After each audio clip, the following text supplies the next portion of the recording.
Hello, I'm Prince Eric, and today I'm going to be reading you the story of how I met Ariel.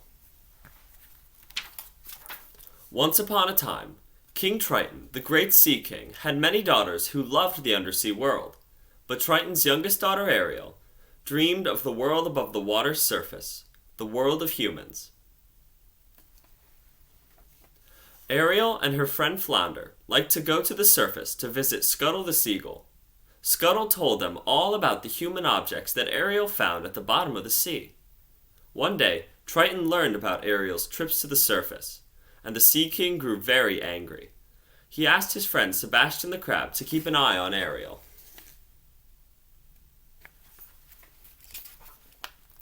A few days later, Ariel noticed a ship sailing way up on the surface of the water. She quickly swam toward it. "Ariel! Ariel, please come back," cried Sebastian, as he and Flounder swam after her. When Ariel had surfaced, she saw a huge ship filled with sailors. Ariel's eyes lit up when she spotted the sailor the others were calling Prince Eric. It was love at first sight. Suddenly, the sky darkened.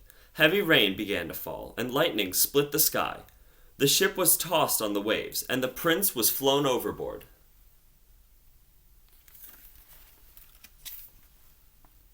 "I've got to save him," thought Ariel. She grabbed the drowning prince and swam to shore, pulling him onto the beach. Prince Eric did not stir as Ariel gently touched his face and sang him a love song. Soon, Ariel heard the prince's crew searching for him. She did not want to be seen by the humans, so she kissed the prince and dove back into the sea. Prince Eric awoke to find Sir Grimsby, his loyal steward, by his side. Sir Grimsby was happy that Eric was alive. "A girl rescued me," said the prince. "She was singing, and she had the most beautiful voice." Prince Eric, too, had fallen in love. King Triton was furious when he discovered that Ariel had fallen in love with a human. He rushed to the grotto where Ariel kept her collection of human treasures. "Contact between the human world and the mer world is strictly forbidden," Triton shouted. He raised his magic Triton and fired bolts of energy around the cave, destroying the treasures. Then the mighty Sea King left, Ariel's face buried in her hands, and she began to cry.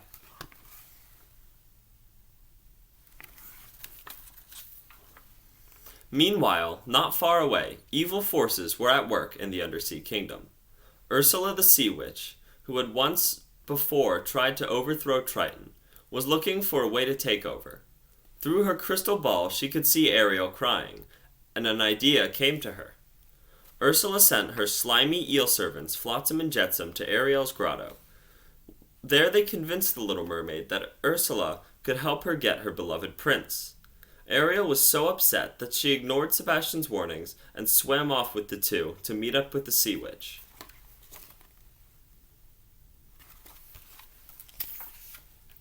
"My dear," said the witch, "here's the deal. I'll make a potion that will turn you into a human for 3 days. Before the sun sets on the 3rd day, you've got to get the dear old prince to kiss you. If he kisses you, you'll remain a human permanently, but if he doesn't, you'll turn back into a mermaid and you'll belong to me." In return for the potion, the witch wanted Ariel's voice. "My voice?" asked Ariel. "Without my voice, how can I?" "Well, you'll still have your looks and your pretty face," replied Ursula.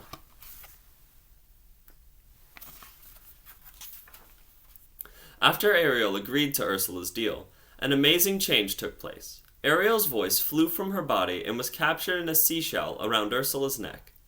Ariel lost her tail, grew legs, and became a human. When Ariel went in search of the prince, she was helped ashore by her friends. She tried to speak to them, but no sound came out.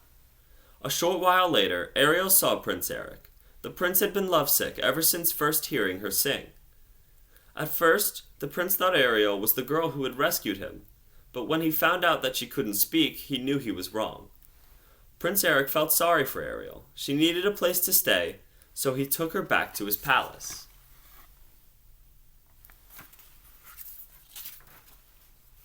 Over the next 2 days, Prince Eric grew to like Ariel more and more.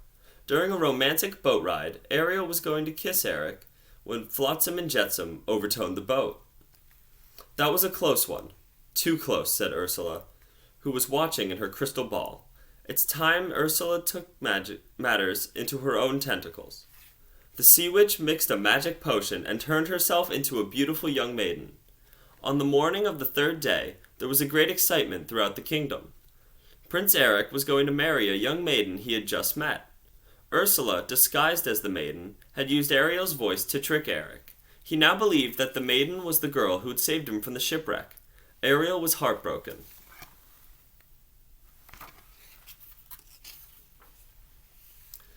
The wedding ceremony was to take place on Prince Eric's new boat. Scuttle flew past just as the bride passed in front of the mirror, and her reflection was that of the sea witch.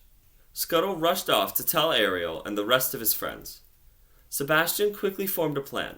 Flounder helped Ariel get out to the prince's ship. Scuttle arranged for some of his seagull friends to delay the wedding, and Sebastian hurried to find King Triton. Prince Eric and the maidens were about to be married when a flock of seagulls led by Scuttle swooped down on the bride. She screamed in the sea witch's voice. Scuttle knocked the seashell containing Ariel's voice from around the maiden's neck, and the shell shattered. Ariel's voice returned to her. "It was you all the time," said Prince Eric. "Oh, Eric, I wanted to tell you," said Ariel. The sun disappeared over the horizon just as they were about to kiss. Ariel's 3 days were up. She changed back into a mermaid. Ursula grabbed Ariel and dove off the ship. Thanks to Sebastian's warning, Triton was waiting for them at Ursula's lair. "I might be willing to make an exchange for someone better," cried Ursula. Triton agreed and became Ursula's prisoner. She now had the magic trident and control of the undersea kingdom. All of a sudden, a harpoon struck Ursula in the shoulder. Prince Eric had come to Ariel's rescue. Together, they swam to the surface. Ursula followed close behind them, and she grew bigger and bigger with anger until she rose out of the water. Prince Eric swam to his ship and climbed on board. He grabbed the wheel and turned the ship toward Ursula. Just as the sea witch was about to fire a deadly bolt at Ariel from the trident, the prince's ship slammed into Ursula, and the evil witch was destroyed. Now that the witch was gone, Triton was freed. He rose from the sea and saw Ariel watching Prince Eric, who was laying on the shore unconscious. "She really does love him, doesn't she?" asked the Sea King. Sebastian, who was nearby, nodded. "I'm gonna miss her," said King Triton. Then he raised his trident and shot a magic bolt at Ariel's tail. The little mermaid's tail disappeared, and once again she had legs. Ariel was now a human, and Prince Eric awoke just in time to see his beloved Ariel running onto the shore. He kissed her, and they were married that day. After the wedding, Prince Eric and Ariel sailed happily off onto their honeymoon, and lived happily ever after. I hope you enjoyed my story. Have a great day.